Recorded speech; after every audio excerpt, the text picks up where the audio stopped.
to TCB. In this short presentation, I'm going to talk a little bit about IRCA exam process, what IRCA exam is and what IRCA exam is not. Many students, or I would rather call learners, are contacting me, even those who have attended programs from some other organizations, and I found that they've got a lot of questions around IRCA exams. Many of the learners come with the conception that IRCA actually diluted the exam process. When I ask why do you think so, the response comes that earlier it was 70%, now it is 50%. And earlier there was a kind of, it was a closed book exam. Now it has become open book exam. So you can refer to the notes taken, the standard, and anything that you would like to refer, you can have access to. And so therefore, it is kind of a blatant, kind of an indirect allowance to copy and paste and write the exam. Let me tell you, it's a gross misconception. Don't be carried away with such kind of false notions if somebody has shared such kind of information with you. IRCA exam does not test your memory. Auditor program is not test of your memory. You don't have to remember the standards and the clauses and clause numbers. We audit 10 different standards, for example. How many standard clause numbers you can really remember? And is it necessary? It is not. But you need to have a correct interpretation of each of the clauses and their meaning and how to audit them and what objective evidence to look for. That should be in your brain.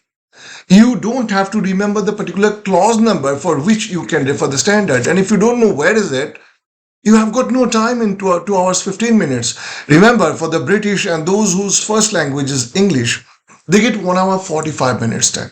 For non-native English speakers, they get 30 minutes extra time. That gives you 2 hours 15 minutes. You have got no way to write the exam and answer all the sections in this time if you have to really look at your notes and respond back to the questions. There is no way. The time is not enough. And this is not what IRCA even expects. IRCA requires you to develop and demonstrate competence in these 5 areas. And let me show you what are those.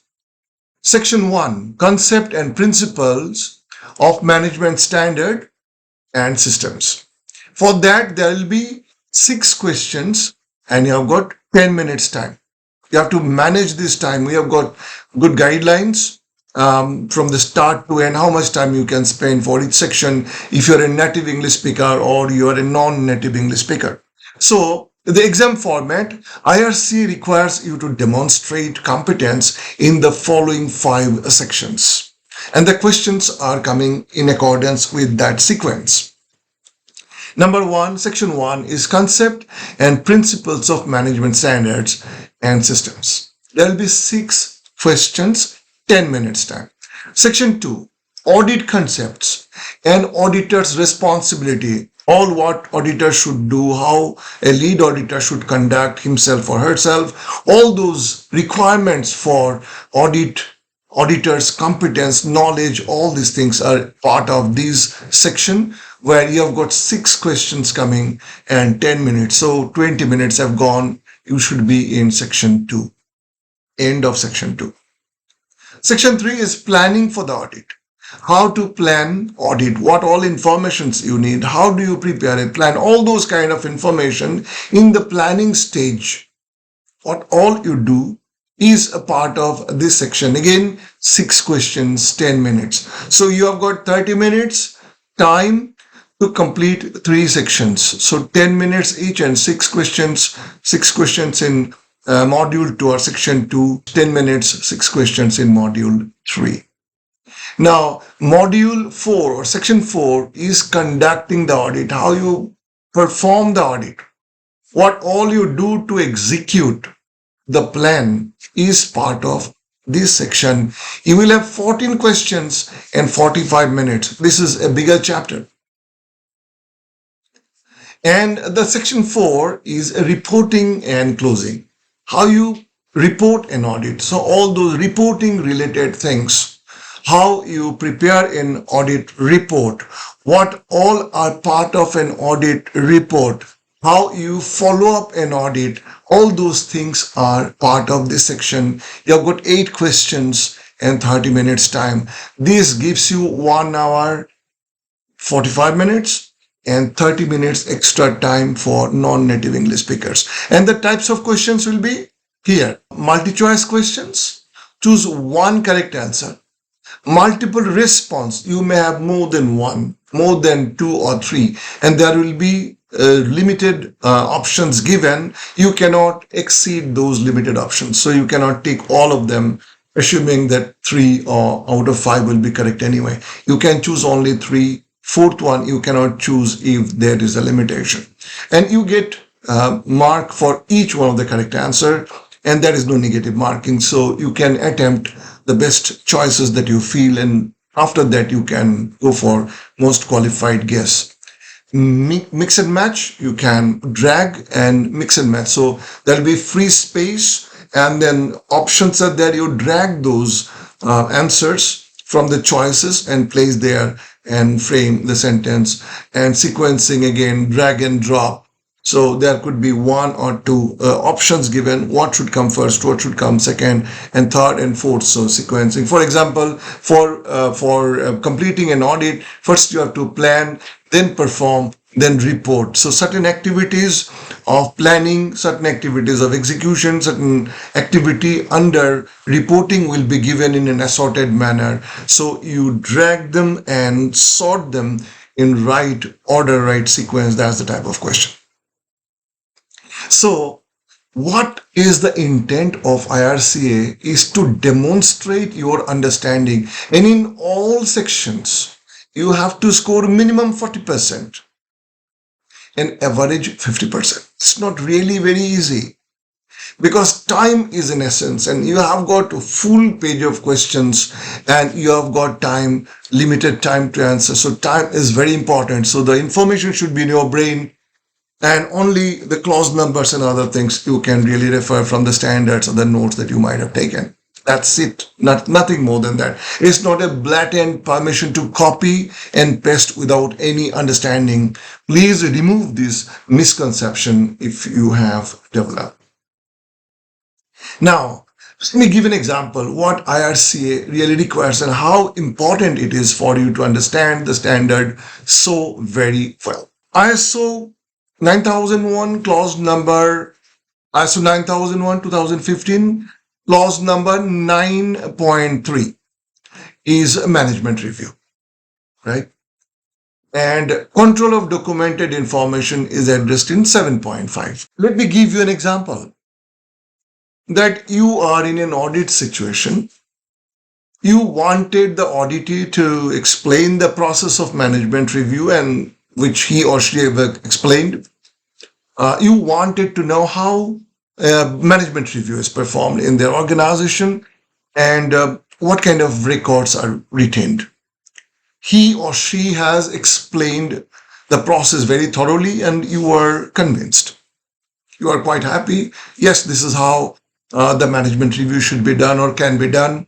And these are the inputs, these are the outputs, and all inputs have been considered. Outputs are also considered. So everything looks fine. Now you say, can I have a look at the report, management review report or management review record? Because let me now show you ISO 9001 clause number 9.3.3. Let me open the standard 15. Yes, here is the standard. Now have a look at it. 9.3.3 requires the organization shall retain documented information as evidence of the results of management review.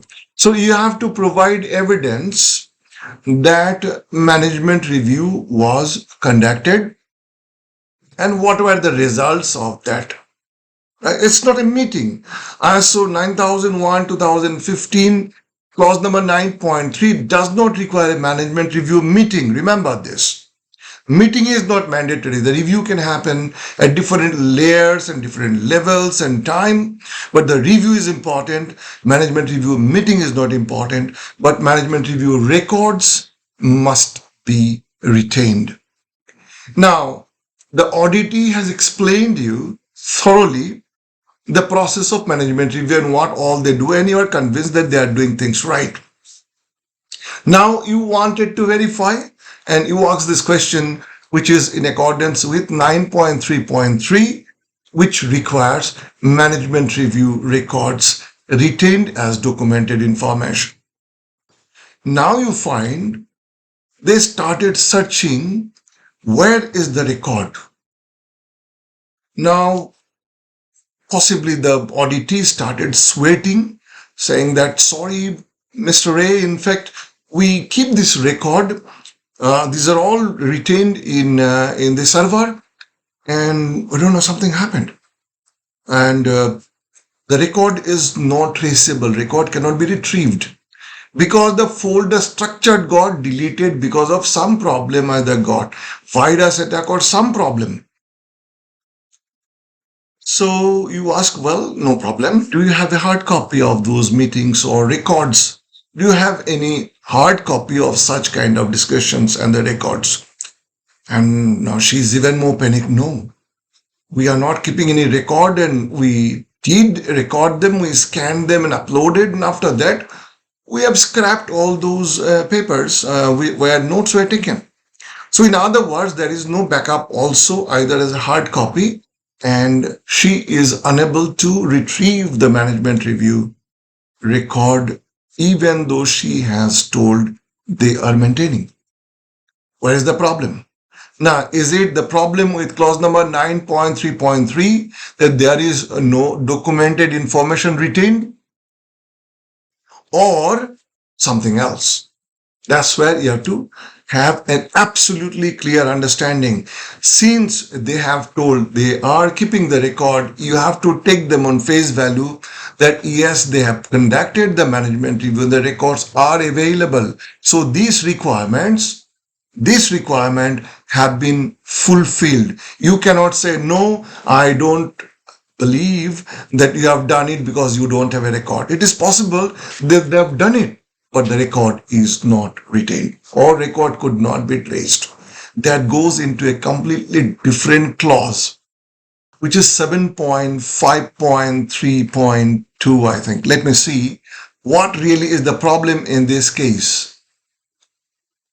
9.3 is management review.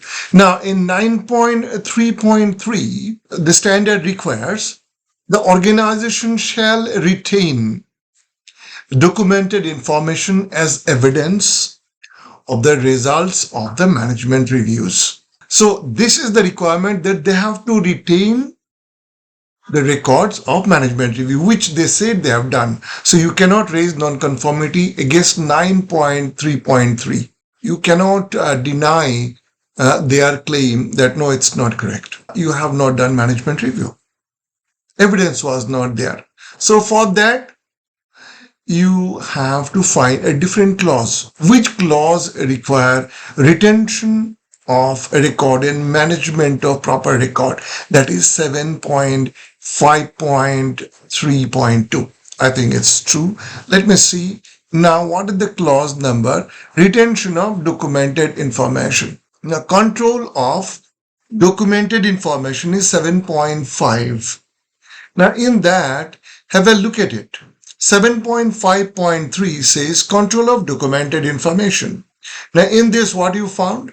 Documented information required by the quality management system of the organization and by this international standard, which is 9.3.3, requires a record shall be controlled to ensure what?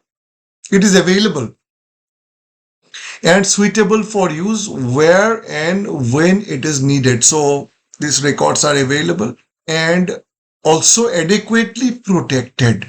Now, this document has not been protected, arguably from virus or not safeguarded, not preserved, and not kept properly, so that the document cannot be retrieved. Now, 7.5.3.2 says, for the control of documented information, the organization shall address the following activities as applicable for the distribution, access, and retrieval and use.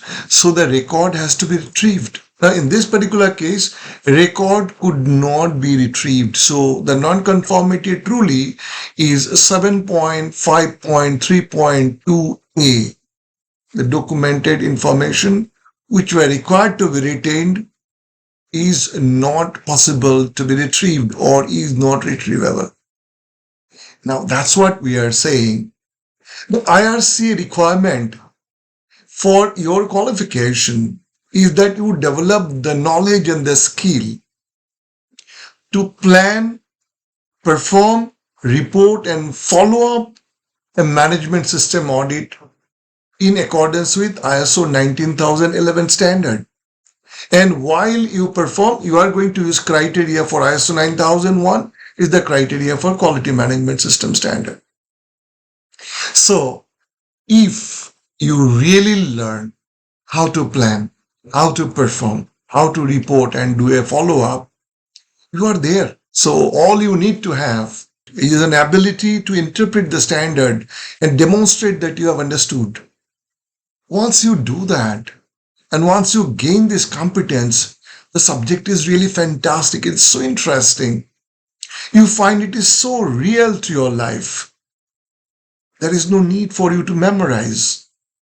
But understand, you should have a thorough understanding and link all the dots that this is a requirement of the standard and here is the requirement and this is the clause number.